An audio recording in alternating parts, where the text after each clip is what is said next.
Aujourd'hui, j'apporte un message de notre papa, le Seigneur Jésus-Christ, le roi des rois, sur le Cameroun. Je vis un scandale au Cameroun.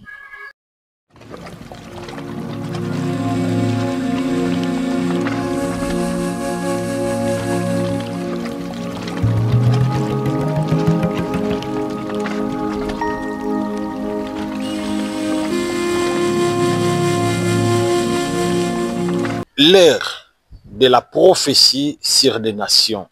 Shalom à tout le monde. Aujourd'hui, j'apporte un message de notre papa, le Seigneur Jésus-Christ, le roi des rois, sur le Cameroun. Le Cameroun, écoutez-moi, écoutez le message de Dieu. Écoutez le message de Dieu. Aujourd'hui, nous sommes le 20 août. Je vis un scandale au Cameroun. Un scandale au Cameroun pendant les élections. Et après les élections, il y aura un scandale. Je vois le président Paul Biya tomber. Il a fait une crise. Avant de libérer d'abord ce message avec beaucoup de détails, je demanderai d'abord à l'équipe technique de me balancer une vidéo de ces enfants orphelins. J'ai dit orphelins. Il y a des enfants de 1 année qui n'ont même pas de pampers. 2 ans. 3 ans. 4 ans. 5 ans. Ah, Seigneur.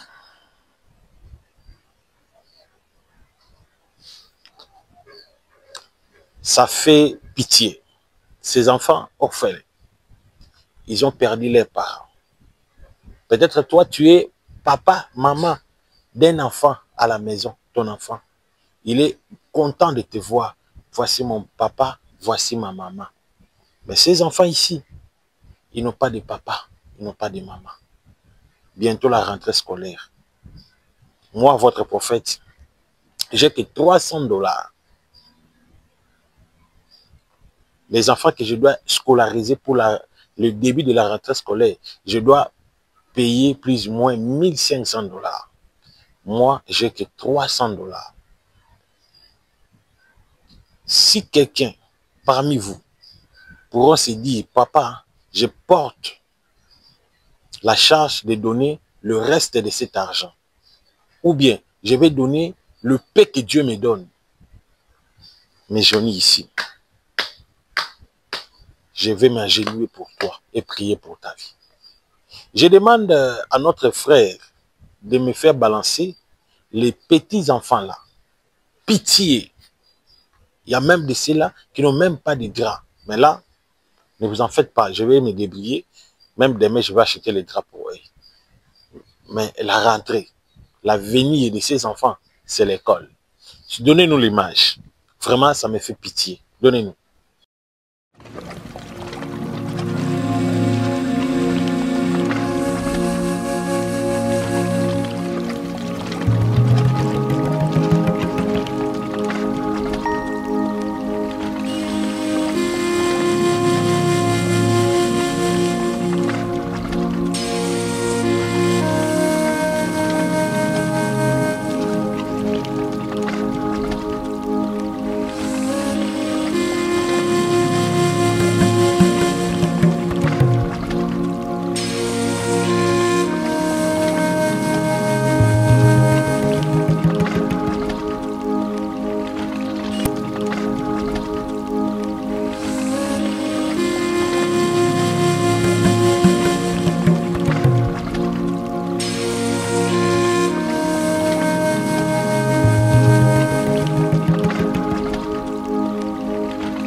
Ça fait pitié, ça fait pitié.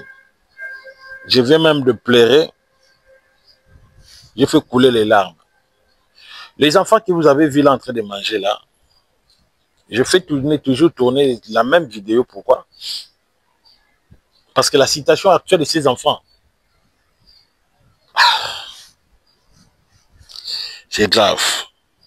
Si Dieu m'avait béni, si Dieu m'avait donné de l'argent, comme il a donné à Kanguka, Chris Ndukumana, j'allais rassembler tous les orphelins du monde et puis les nourrir.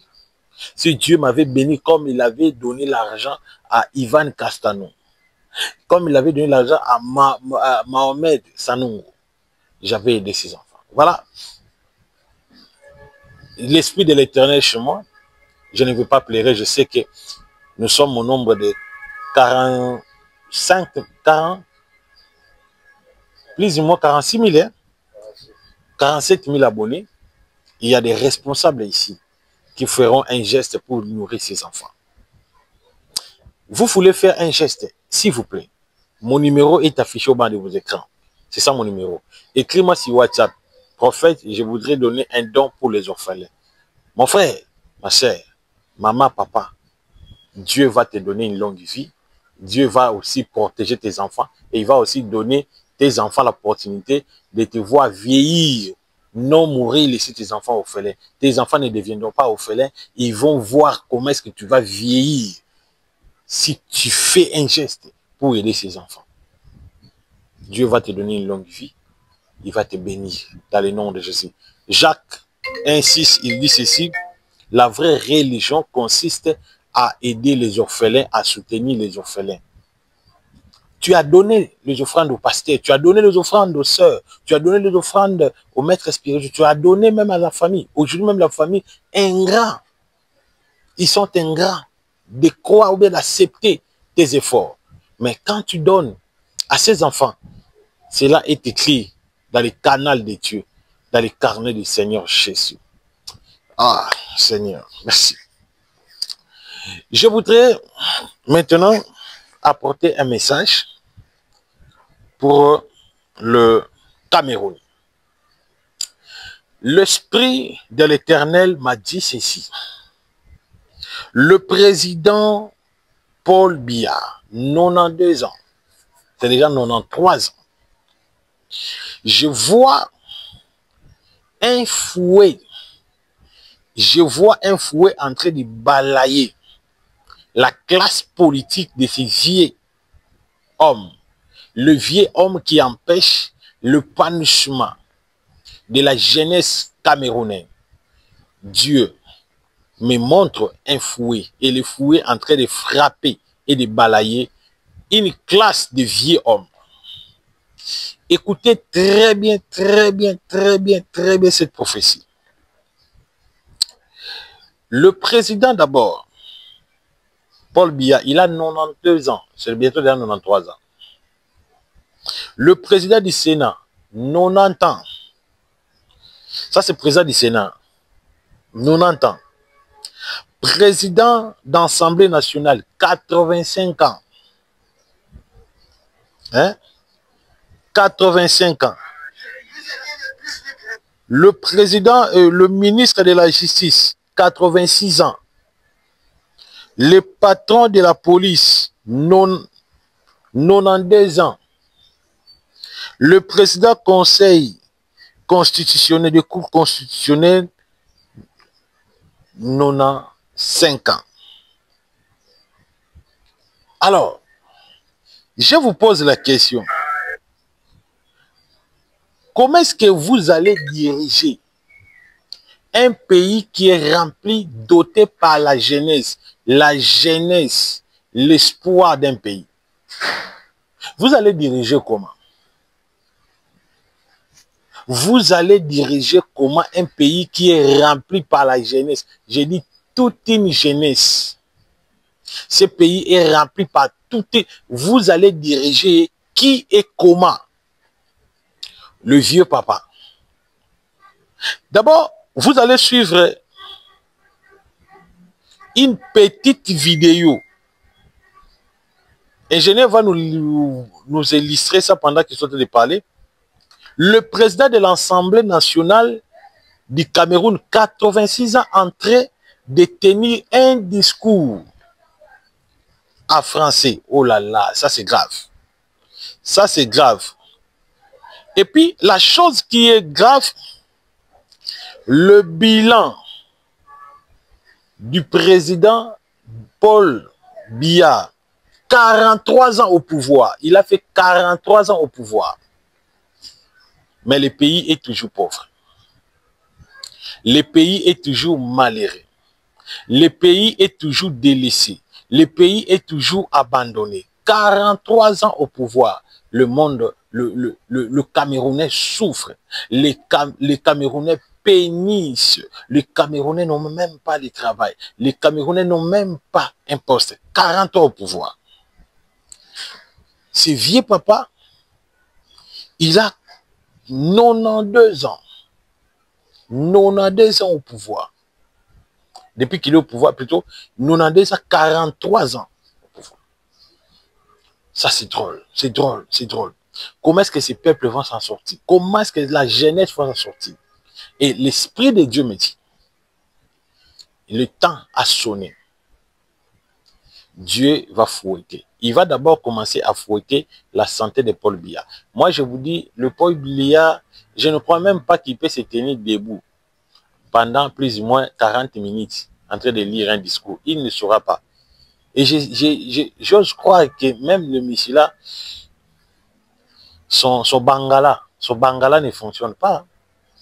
Son bangala. Je ne sais pas.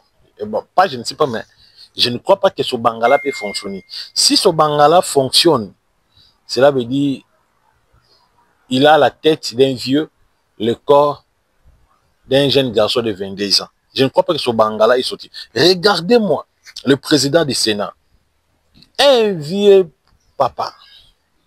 Le président de l'Assemblée nationale, un vieux papa, au permet de lire une lecture. Et puis ce sont des vieux papas là qui s'embrouillent avec le petit nounouche, dans les petites filles là.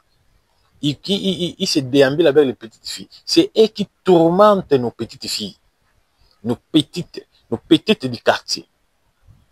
Une fille de 24 ans, une fille de 30 ans, une fille de 38 ans, ou une fille de 28 ans, court derrière un vieux papa de 92 ans, à cause de l'argent. Oh mon bébé, tu as une fille de 15 ans, tu appelles un vieux papa bébé. Un vieux papa. Tu appelles un vieux papa bébé, un papa bébé. Un papa qui a déjà ses barbes blancs, toi vieux papa, et puis une petite fille de 24 ans, elle t'appelle vieux papa bébé. Donc bébé, 92 ans bébé. Donc ça te reste plus ou moins 5 ans pour que tu quittes la terre.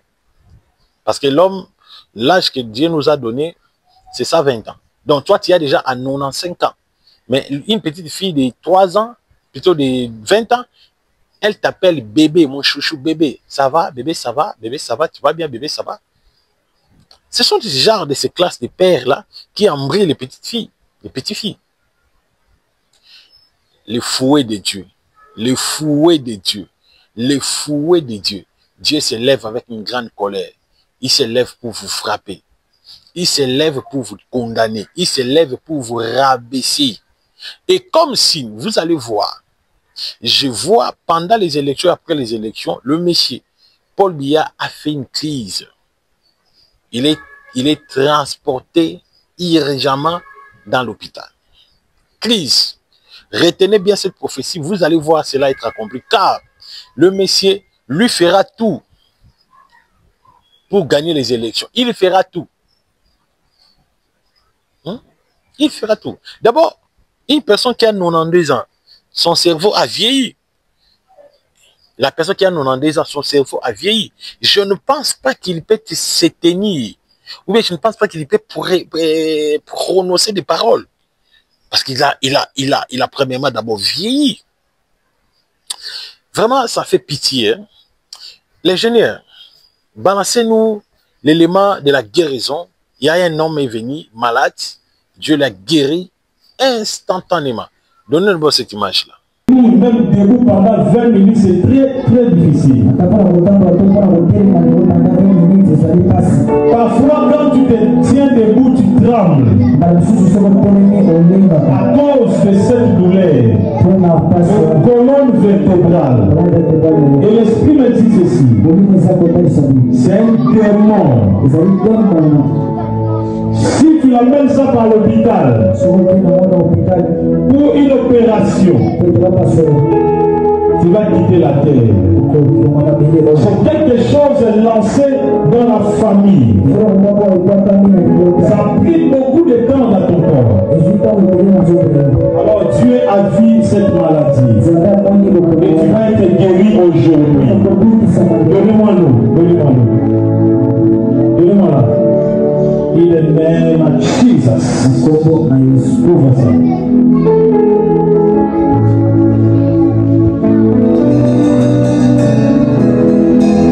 Seigneur Jésus, je remplis ce cœur de l'onction de la puissance.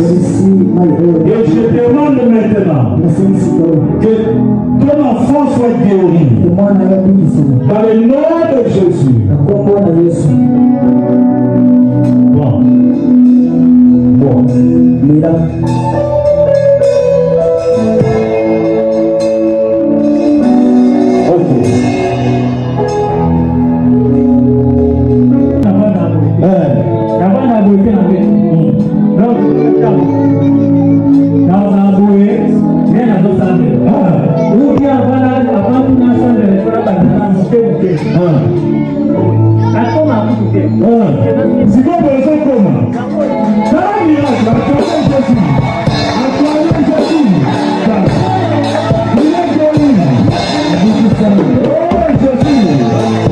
Voilà. Je veux maintenant lire le message, les gens qui m'ont envoyé le message, et puis prophétiser pour tout le monde. Voilà, mon numéro est affiché au bas de vos écrans. Vous avez des problèmes, des cas difficiles, des situations qui ne marchent pas. Vous êtes bloqué. Il y a maladie par-ci, par-là. Il y a des choses qui ne vont pas. La maladie par-ci, par-là. Je vais prophétiser pour toi. Allô, bonjour. Bonjour. Bonjour, prophète. Je vous appelle depuis Togo. Je connais déjà ton problème. Écoutez, tu fais la politique, tu es dans le deuxième du graduat. Je suis là. Tu fais la politique. Je vous ai compris. Tu fais la politique. Oui, je fais la politique, mon frère. L'année passée, les années coulées, tu as aussi postulé à la députation dans ton pays, c'est vrai? Oui, c'est vrai, mon frère. Ton père, il était un grand politicien, il s'appelle Ousmane.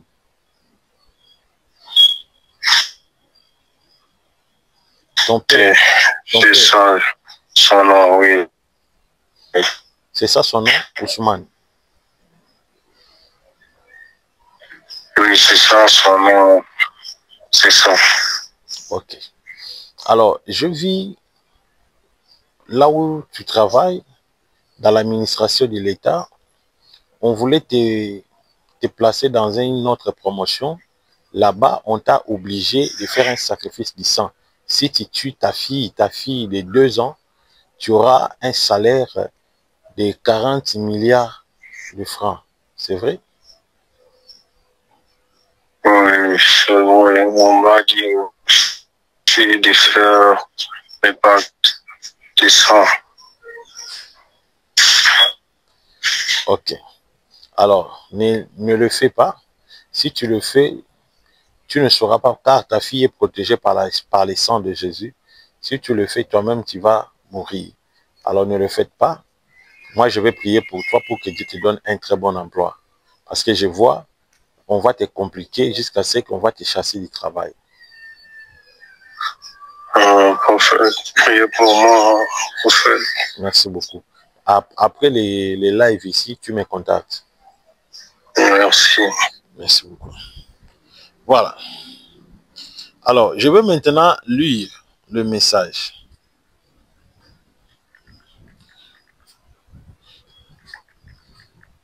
Je vais maintenant lire le message. Je lis quelques messages et puis je prophétise. Bonsoir, prophète Ézéchiel. Je m'appelle Maman Flajar. Maman Flajar depuis Finlande. Maman Flajar depuis Finlande. Dieu me parle ceci. Tu veux vendre ta parcelle depuis l'Afrique. Je vois, tu es de la nationalité ivoirienne, de la Côte d'Ivoire. Tu veux vendre ta parcelle. Ta parcelle coûte beaucoup de dollars, Mais ton petit frère est dans cette parcelle. Il a construit une petite maison de 3 pièces. Ton petit frère a refusé catégorique. Il a refusé que la maison ne soit pas vendue. C'est la chose qui te fait mal. Toi, tu veux vendre, mais lui, il refuse. Alors, l'Esprit de Dieu me recommande de prier pour que cette parcelle soit vendue. Si tu persistes, ou bien tu écoutes ton petit frère, tu vas mourir. Car je vois ton petit frère, il a des arrière-pensées. Il a des plans un peu bizarres pour te sacrifier, te tuer. Pour te prouver que je suis un prophète, il y a une plaie à ta jambe gauche. Ta jambe avait gonflé. Tu as une plaie. Alors l'Esprit de Dieu me dit ceci. Cette jambe, cette plaie-là n'est pas une plaie naturelle. Ce sont des balles spirituelles. Ce sont des balles spirituelles. Alors Dieu veut t'épargner contre ces balles spirituelles. Alors fais ceci. Justement après cette conversation du direct, tu vas faire une offrande pour aider ces enfants orphelins. Et puis je vais prier pour toi dans le nom de Jésus. Amen. Merci beaucoup. Je demande à l'ingénieur de me balancer encore l'élément sur les orphelins. Et nous vous supplions. Nous vous supplions. Je peux même m'agenouiller. Si vous voulez que je m'agenouille, je peux m'agenouiller. De faire un geste pour que ces enfants regagnent l'école. Ces enfants malheureux, ces enfants orphelins. Donnons d'abord l'image, ils vont voir comment est-ce que ces enfants vivent l'ambiance des orphelins, les enfants qui n'ont pas de l'espoir. Alors si même vous envoyez 30 000 CFA, 100 000 CFA, 200 000, 300 000, 400 000 pour que ces enfants regagnent l'école. Comme tes enfants aujourd'hui, tu as fait tout pour tes enfants. Pensez aussi à ces enfants orphelins pour que ces enfants regagnent l'école. Dieu du ciel te bénira au nom de Jésus. Amen. Merci.